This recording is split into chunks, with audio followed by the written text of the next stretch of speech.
I think the ETC Resurgent has something to do with him being able to be used as a side laner as well as a main tank, so you can kind of surprise your enemy in the draft as well. When it comes to double support, when you have a double support, he peels really well and makes sure that the only target they can really focus is him.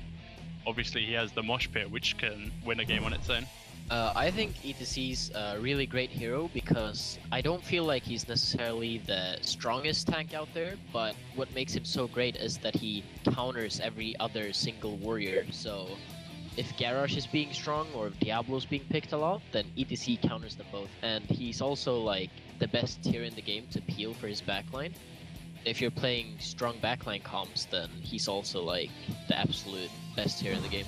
So he's a very strong all-round tank. However, the weakness he can fall into is he can get blown up if there's a lot of CC on the enemy team. It's mashing time, bro! ETC is back, and I'm actually kind of happy. There was a phase in Phase 1 where he consistently was picked up all the time, got nerfed a little bit, fell out for a few weeks, and now he's back, and you know what? I love the beefcake. One of the things that makes me happy about him being in the game is that he's one of the heroes that we have where you see both heroic abilities being played roughly on the same level, and both of them make for a very different playstyle. Yeah. If you have stage dive, you are of course looking into these engages from the off lane. You're trying to turn a battle into a numerous advantage for your team, and with Mosh Pit, of course, we all know how that can change a team fight within a second. So having him with that playstyle, I think that's pretty cool. Very exciting. Now let's go ahead and get ready for game number 2. Let's figure out which battleground we'll be moving into, as it looks like we'll be going to Sky Temple. So Team Good Guys will like to take first pick, and Fnatic says, okay, let's go to our favorite map. Last one was a little too close for us. Yeah, that was actually incredibly close if you think about it. We just saw the #1 in the standings going up against last place, and it was an incredibly close match that by all means, GG could have won that. Yeah. They could have definitely won one of these last few fights. We've been pointing out that the Ancestral, for example, was just barely missed by Rega one time as he was taken down. So if that wouldn't have happened, TGG could have even walked away with a victory here. So Fnatic plays it well, but they already know we need to be careful here. Anything can happen. And the one thing that we have to say in favor of the Good Guys, they know they are in the Crucible. And this is, again, bringing us back to that one state of mind that we always refer to. There's nothing to lose anymore on their end. They just can play the game at this point. That's right. Put your heart and soul into every single game here. And if there is one battleground that I think we can have a solid showing here from Team Good Guys, Sky Temple and Dragonshire. I think their team fighting potential can actually be very solid if they are able to get to a spot where they get the engages they want. So here on Sky Temple, if they can have a strong start, maybe they can shut down Fnatic. But at the same time, it is Fnatic's favorite battleground. Yeah, and for a very good reason. Fnatic is absolutely fantastic on Sky Temple. It's the map where, especially against Dignitas, they have nearly a perfect track record, and against other teams, they just showed off their global so many times. Their strategy is here.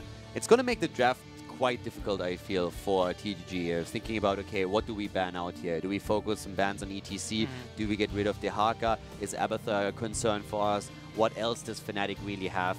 Because they are also a team that loves to play Falstad here. Yeah, double support is one that can do pretty well on here, but if you fall behind, you find yourself in a spot where you don't get the engages that you want. You're sitting on the backside, you don't have wells to go tap onto, your supports have to have perfect positioning, but if you have globals coming behind you, that can disrupt that a lot.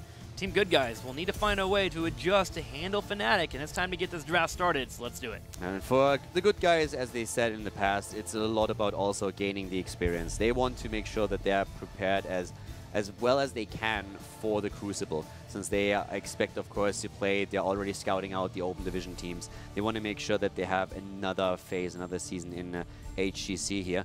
And they actually improved a lot already over Phase 2. It's just they never really got the foothold that they were hoping for, that they expected. And they quite openly admitted at roughly the halfway mark that they underestimated a bit the amount of practice that they have to put in to contest or to just like be a contender in the league. Yeah, but they have definitely shown that once they understood how much practice they have to put in, it definitely can help out a lot for them. They put on a lot of good games here. A lot of Team Good Guys matches, they're down on the bottom 8 of the standings right now, but if you actually look at their matches, it feels like they shouldn't quite be there. We had a lot of these teams. Yeah. We talked about the Playing Ducks quite a bit with the same scenario. Last phase, on the other hand, if you think about it, we said the same about Tricked. And now Tricked is all of a sudden winning half of these games, or even a little bit more than that, and they made a massive jump in the standings. So it just shows how close Europe actually is. But of course, we have the dominant team all the way up at the top, and that is still Fnatic, currently in the lead here. With Genji being banned out, let's see what they get rid of. Oftentimes, they actually opted into a ban on Abathur. That might change here. Personally, I really am more so interested in even in what the good guys are picking as their first pick, because they have so highly prioritized Rhaegar over and over again, and I don't really think it would be a great choice for them to go into a Rhaegar first pick here, so I would love for them to change it up. And they do, ETC. I love this. I love this a lot, because I was a bit afraid that they would just fall back into that. Could have seen it. Giving away the ETC into Haka would have been terrifying, and they decide, yes, it is, and they go ahead and pick up the ETC here. So, question for you, are we going to have that as a main tank for BKB, or do you think we're going to have an off-lane Soaker with Antihero running it? It's actually, I feel like at this point, it's impossible to tell. It depends a bit on what else they draft, since one of the highlights that we have about ETC is always this flexibility as an early pick. So I think they're going to make that decision depending on what Fnatic is now going to choose. I think ideally they would actually play it on BKB, but right now we have to wait for the draft. If they feel the need to, if they get another hero that they think can be the solo laner, if they get any other global, then I think they're going to run ETC as the main tank.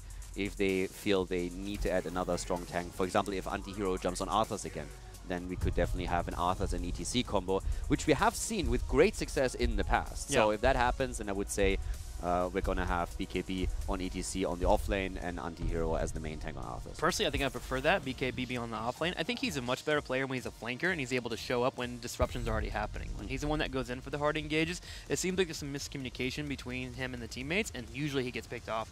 So I would love to see him become the flanker, so the side lane ETC would be great for that. I would actually agree with that. I think a lot of his playstyle, they are sometimes a bit in a weird spot. He has a very aggressive playstyle, and if you're the solo laner, and if you're especially a global, you can usually make more plays. With the Haka, as we saw in the last one, you can argue he was in a few situations maybe even overly aggressive with the Haka there, but overall I think that playstyle suits him more than being that stable frontline tank that you need to be for your team. So given the option, he usually goes in. So that's kind of a hard thing to struggle with when you're building out a team, trying to figure out what your individual players do well and how to mix that into your game plan and make sure that they all stick together.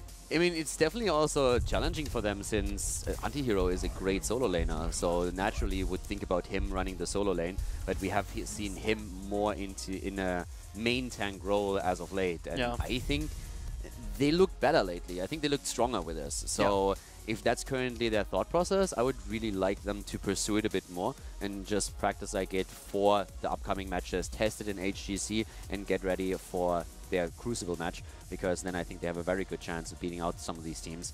Because to be honest, European Open Division, there's some really good teams that are trying to make it. Yeah, like even more than that. Like the top 10 that is in there, there are some incredible teams. So I would say the playoffs are, first of all, for Open Division going to be super interesting.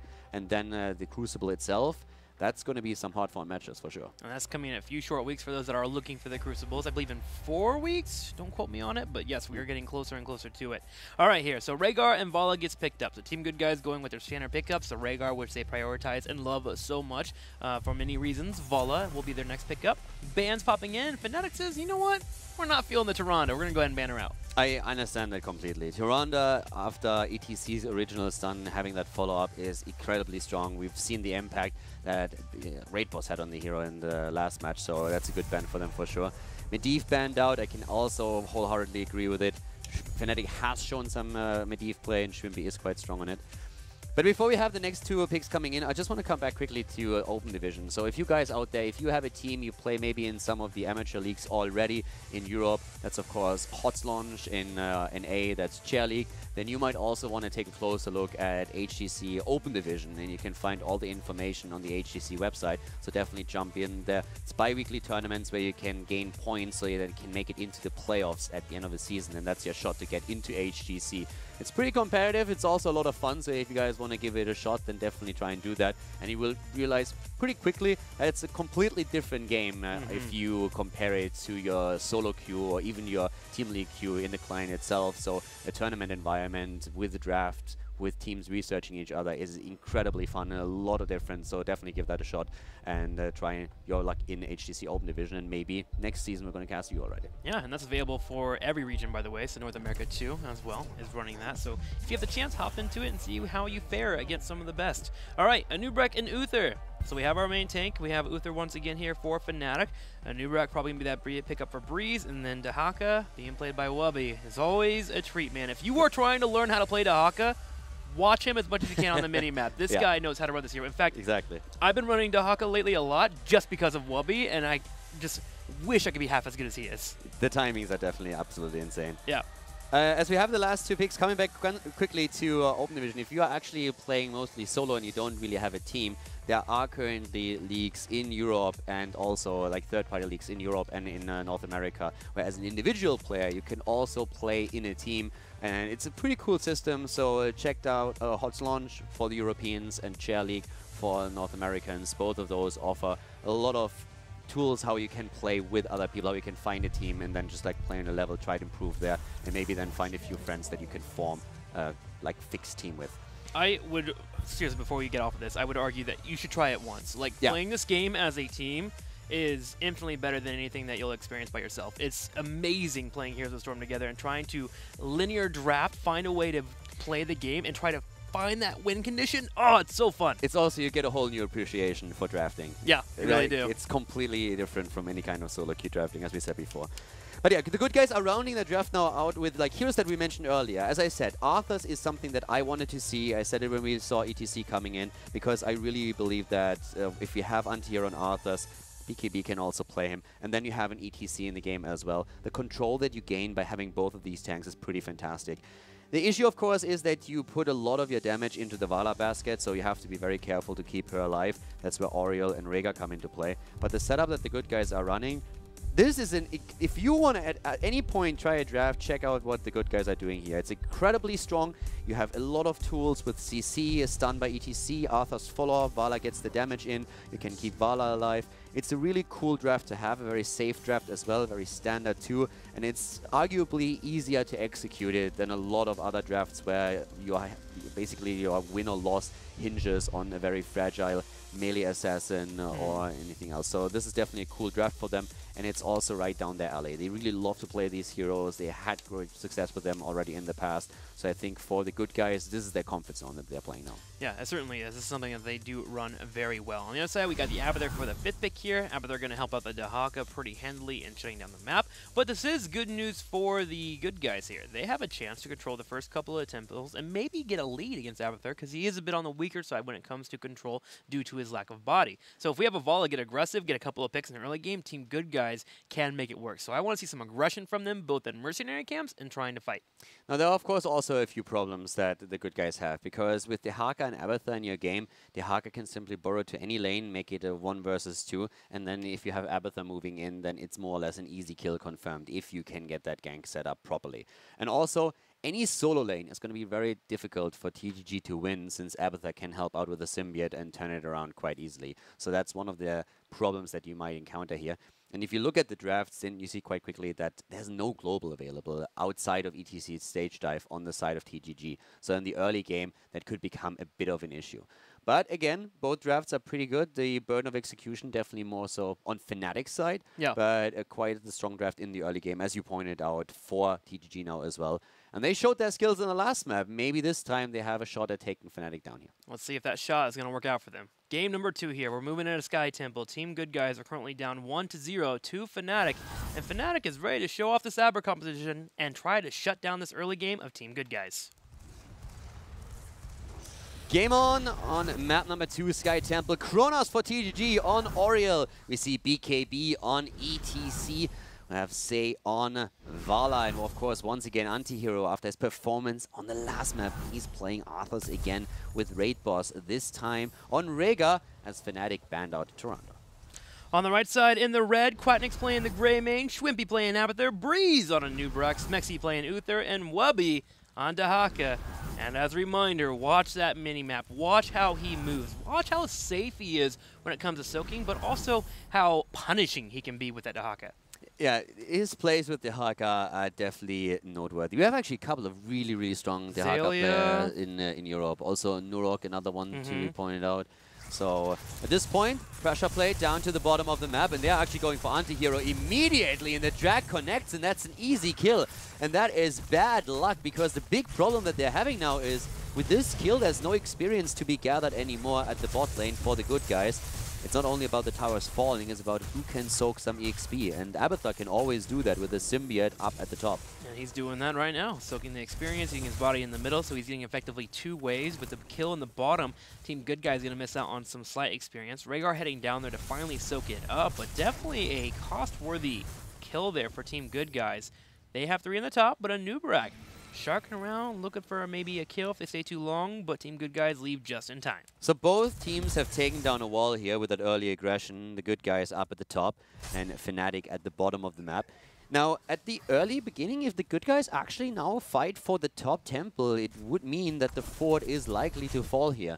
So that's a pretty big for them, as the middle temple will attack the middle. So there could be an early lead in experience for the Good Guys thanks to structural damage. Let's see if they're able to get it here. For now, they are putting multiple members in the top. ETC, Ariel, and Vala will control the next temple. Rhaegar soaking in the middle. This is actually why we're currently seeing also Fnatic starting to focus the top temple a little bit more, because they identified that problem as well. In the meantime, we have Arthur's at the bottom of the map. But yeah, Fnatic very much so wants the top temple, because they know if they don't win this one, their fort's a goner. The problem with this temple being grabbed by Fnatic, it means our friend that we made last week, Freddy the Fort, gets taken out pretty quickly. Fnatic looking to kill him. Yeah, but maybe he survives a little bit longer than last time.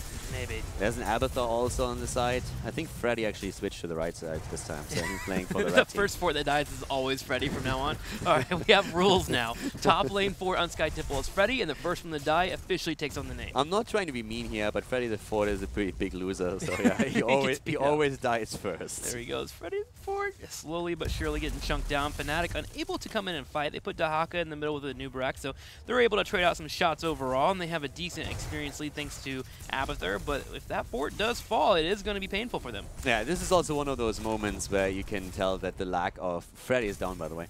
But the lack of globals is a bit of a problem for the Good Guys here. After level 10 for ETC, they can spec into the stage dive. It's going to help them. But they had to keep Arthur's down at the bot lane for the entire time. Good moves by them, though. They came into the middle, and they got the last couple of shots. Things like this are important. And also, they are still keeping up in experience. And that's important against what we're seeing here. Now, Fnatic's problem, so to say, is, of course, still Abathur here. So they need to be careful with his weaker early game. But overall, they've done really well. So Fnatic used their global a bit more to make sure that they get control and experience. And the Good Guys, the better presence on the map, as they have 5 buddies, whereas Fnatic needs to wait for Abathur's heroic ability to come in. Fnatic coming in for a big gank. They'll find that Arthas, he is taking some damage, but Kronos was on the side here with the heals. Will the heals be enough? Rhaegar showing up, Raid Boss helping out just in time, and Good Guys are hoping to turn it around. Yeah, that was a last-second heal that came in from Raid Boss, and then the double support started to kick in, but Anti-Hero looked very, very dead at that point, so great save by the 2 supports here. Good Guys able to make it work, and now they have actually the camp at the bot lane, the Siege Giants, that are starting to chunk away at one of the towers and drop it. Pinball Wizard being picked up by the ETC here on BKB, so it's looking like he's won the team fight more often. The ability to go into a power slide and then drop a face melt afterwards does 300% more damage. This will hurt their wave clear a little bit, but still a different adjustment here for BKB. Yeah, also with him going into the loudspeakers on level 4, you can already tell that at some point we're going to see that come into play on the boss fight. Yes. That's definitely... Oftentimes when you talk about Sky Temple, a lot of these games come down to a big fight around the boss, where the team that is behind, for example, realizes that they have a small time window on which they are on even talents. Their opponent is about to hit 20, for example, and they simply force the boss because they say, we need to do something. This is the only fight that we will get on even talents if we force our opponent to react to a boss call. And then it's basically it's a Hail Mary move. It's do or die. So if you get that boss by simply using a level 4 on ETC, by having the loudspeakers and the increased range on the knockback, that can be a game changer. So that talent could play a huge role later on. ETC very good at controlling due to that talent. Also Encore at 13 is another option that you can pick up to help control those bosses, getting a second knockback on that face melt wherever you place it initially. Temple does spawn on the bottom. So we will have both of our teams nice and even on experience. Dahaka's working on that top lane with ETC matching him for the moment. The problem with ETC being in the top is that Dahaka can come down and turn that into a quick 5v4 if Team Good Guys overstep. So you're seeing them play careful. Only Anti was the one willing to walk into a bush as he can tank that initial shot. And they don't really want to go for it. They know that this is the big threat here. And even with Abathur in play, they're just not risking it at all. So they give up the temple and instead try to find experience in the mid lane where they're starting to push in. Shrimpy is behind the wall and is slugging the way out of there, since he knows, of course, that that would be an easy kill if Xay picks up on it. It's actually interesting how Abathur play overall has changed a bit. You don't soak as much with your body anymore on the lane than you did in the past, because most teams have really started to pick up on how to isolate and take down Abathur, especially with those mobile heroes that we see these days. Good aggression here also from Fnatic, trying to take Rehgar down. That didn't quite work out for them, but they are definitely out there on the map and put the good guys into a more defensive position now. Yeah, good reaction there by the Rehgar, able to turn around. Had one more auto attack, maybe gotten off there by Greybane. He could have came in to go for the throat and finished him off, but Rehgar getting back to his teammates just in time. Made it a bit easier for him. 10 for 10 for both of our teams, and we're going to have the Giants grabbing the bottom left. ETC still trying to match the Dahaka on the top left, and Dahaka is just pushing that lane in. That wave clear really helping him out. Yeah, Wooby is doing work right now up to the top, and BKB has to be careful here. Even moving back home, trying to get his mana back, he can always join into a fight if Anti-Hero starts to lock someone down with a Howling Blast. And we have that four-man of the good guys just moving between lanes at this point and also aggressively starting to look for fights. Smexy already there. Boss actually gets aggroed for a second. The stun connects with Anti, but there's no real follow-up just yet. But both of the teams are on level 11, so the experience is identical. And the only death that we have seen so far, the only kill, was the one against Anti-Hero earlier on at the bottom of the map, right at the beginning of the game. Kind of floating around for both of our teams. The only things they have to worry about is clearing out the lanes and then make sure the boss isn't grabbed by either of them. The next major point that we may have an aggressive fight will be around the next temple phase, unless Fnatic is able to find someone that is isolated. So far, though, Team Good Guys is doing a good job of, one, having the Arthas check the bushes and go in the front line, but also having their supports on the backside in case he does get in trouble. So no action really popping out. Yeah, it's all about camps and also, of course, about the temples. And this is where the game now really starts up, because we have the copy for Abathur. It's ready. So he has his heroic ability. He has the ultimate evolution now. And we have an invade, actually, as Anti-Hero tries to go for the camp, but it's a little bit late on his part here. Can't force the fight, and those two siege giants have already been claimed. Dahaka has taken the top temple, and ETC is now starting to contest him as the rest of the team moves to the bot lane. So eventually, we're very likely to see a 5 versus 5 battle over the bottom temple here. There we are. Arthas controlling on the bottom side. ETC contesting Dahaka slightly, but nothing too crazy as he goes into the lane to get the experience instead. Want to make sure he doesn't fall behind, because with 13 hits, Fnatic will push that small window and go for a kill. Freeze with the Impale will stop Arthas for a slight amount of time, but Anti doesn't mind, man. Arthas is able to take quite a beating. Yeah, Bree is moving away for now. They know they win the top temple currently, so they're willing to give the bottom up for the time being. ETC is just trying to soak experience. Fnatic has taken 13. That has to be a concern for the good guys now. And we see Breeze actually trying to go for the backline. Wooby comes in as well, and they're going for Xay, and he is down. Nobody close enough to help him out. Oriel is also falling. Ults on Rehgar and Oriel not even used. An Anti-Hero popping his army, but that's a 5 versus 1, and he has fallen. Triple kill as Fnatic times it perfectly with a level 13 talent and sneaks into the back line with Breeze on an Uborak and Wooby on Dahaka. Perfect timing and perfect coordination. The heroics not used by Rehgar and Ariel were due to, one, Dahaka, and then Cocoon being utilized. Yeah. Cocoon on the Rehgar prevented from doing it, and then the moment that we wanted Ariel to turn around and go in for the heal or even drop the Aegis, Dahaka landed the important tongue, and Zay just got annihilated. Was absolutely perfect coordination here, and this is just like the hallmark of Fnatic overall. Yeah, just watch out for the two supports. So the Cocoon being used first of all, and then they jump immediately on Xay. There's absolutely nothing to be done. Isolation hits Oriel, and once Vala is down, as we said before, your damage is gone.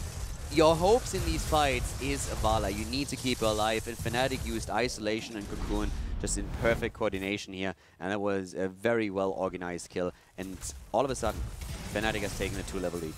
Just like that. They got the temple shots as well, got the boss pushing in the bottom side, Smexy taking some harassment in the middle as Team Good Guys are looking for a fight. The stage dive, it does not connect, as Smexy actually looked like he was going to the top right corner, but I think he cut vision and went to the left. missing out there. Wubby is taking some damage. Will Smexy be able to give him a cleanse and keep him alive as he tries to retreat? Will they be able to get Wubby out?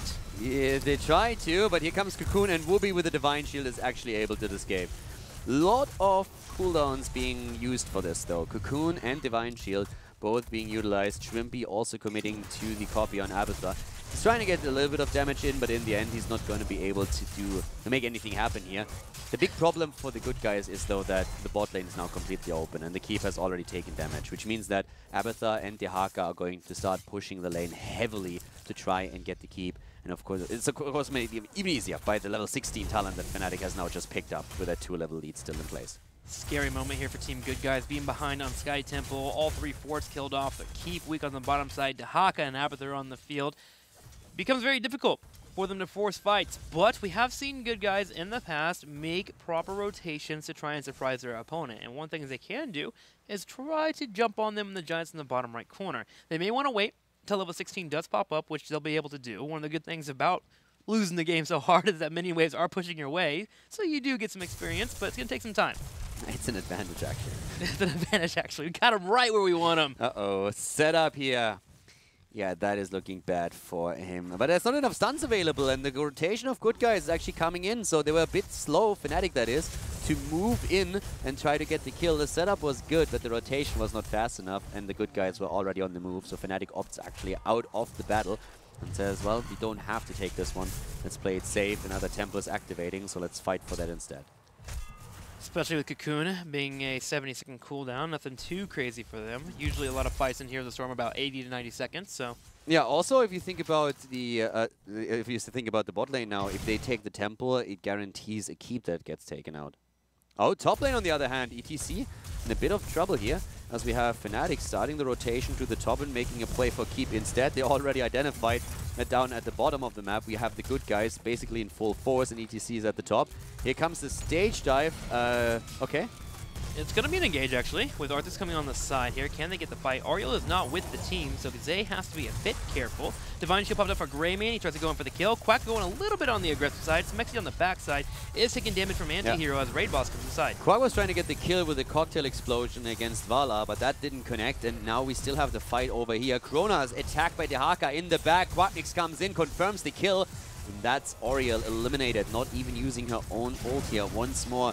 Getting completely knocked apart by Anti-Hero. Wants to get Smexy, he's low, but Abathur helps out. Quacknix on the other hand, he's in trouble and might fall here, and indeed he does. Xay is just stutter stepping the entire time, trying to get some more damage in. It's a 3 versus 3 for now, but Abathur is helping out too. Xay is still low, but somehow alive as he's finally blown to pieces.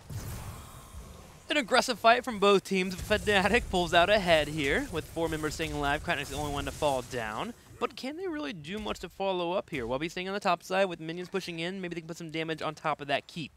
Yeah, they should be able to. With Breeze still having mana available and proccing a few beetles, they definitely can soak some of the tower shots and then get damage in. They might not be... Well, if they get... That's an Ariel. Alright, that's an Ariel here. And ETC is also jumping in. Isolation hits him immediately upon hitting ground. And BKB is trying to slide out. He's not getting fooled here. But we have now Wubby moving down to the bot lane again to confirm the kill against the keep at the bot lane. That should be an easy one for him. But the extra damage that Fnatic just put towards the top keep is going to make their life even easier later on. So that was definitely still a successful attack. Yep, especially when that temple comes up, be able to kill it off pretty quickly and work on the middle one as well. And a staggered death against Oriel doesn't hurt either. Yeah, definitely pretty good for them, especially as they move towards level 20. 3 levels ahead here, half a level towards level 20. And with that being said, Boss should be spawning pretty soon too, so we might see an all-in from Team Good Guys. Yeah, that's actually what I would expect, that they are trying to YOLO it here. Now that they know, okay, there's no 20 yet for our opponents. They're trying to go for the camp first. The temple is still up, by the way, so Wubby hasn't soaked the final few shots. He was a bit worried about the opponent maybe moving in and trying to gank him. But here is that Hail Mary attempt that we've been talking about earlier. Fnatic doesn't have 20. They will soon. They might actually have it for the fight, and yes, they do. But Team Good Guys, they're desperate at this point. Yeah, they are. They are working on the boss. It goes down to under half health. After was able to soak that 20 on the top side, Breeze comes around with the big impale, hits multiple members. Arthur stands on top of it, and he gets completely deleted. Here's an ETC, but the boss is already done. Yeah, ETC is too late to use his face melt, so the coordination of the Good Guys is off quite a bit. Both of the tanks are now down as ETC has just fallen. Kronos is trying to keep Xay alive, but Raid Boss is also in trouble. There's just too many heroes dying too fast for the two supports to do anything about it. Down goes Vala. Kronos is dead. Only the dog is still alive, and he's on the run. A little bit of Well, a dance between not our quite. two. And then Breeze betrays him in the middle of Wow. the dance. Wow. Breeze is just no fun. Reported. Yeah. Well, the core takes damage here on the bottom side as the boss pushes in. A 3-level lead here for Fnatic. And game 1 looked pretty close, but game number 2, Fnatic shows why they are very strong on Sky Temple, and they shut the good guys out with a 2-0. 14 kills against 1, and Fnatic, the masters of Sky Temple, they do it again. They take the 2-0 lead over the good guys. Clean victory on the second map. Clean victory is a very solid way to describe that. There was a couple bit of a scuffle in the top left corner that could have gone a little bit better for them, but overall Fnatic played this map perfectly, played it the way that they normally do, and you can see why they are such a tear on this battleground. Yeah, they are looking fantastic here once again, and the good guys tried, but the time, like the level 13 fight was just perfect. The gank into the backline, and then they get a 2-level lead of that. They are starting to take keeps down, so Fnatic just uses that one moment that they have, execute it perfectly, make sure that both of the supports have no chance to keep Vala alive. Vala falls, and then it's a cleanup job. So great job by Fnatic. And yeah, we have a 2-0 lead for them. So we're going to head into game number 3 soon. We'll see if they qualify for the HGC finals right after this commercial break, where we'll see game number 3 between Good Guys and Fnatic.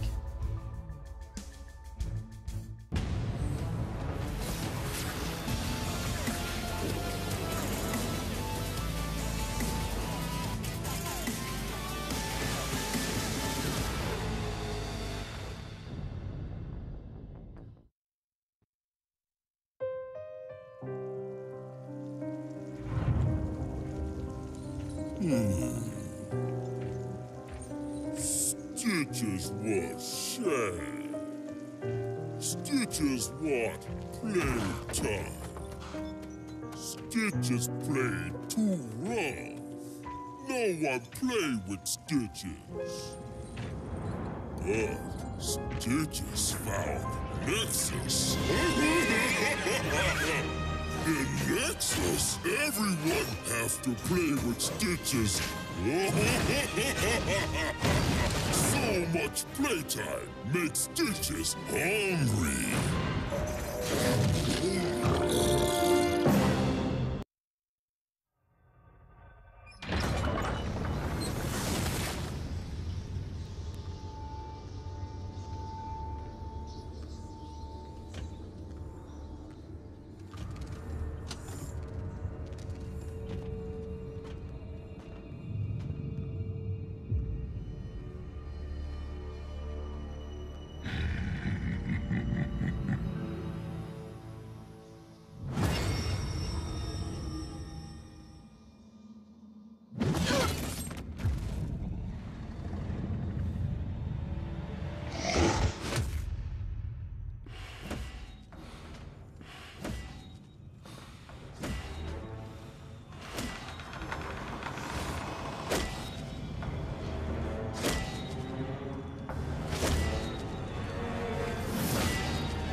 Fresh meat.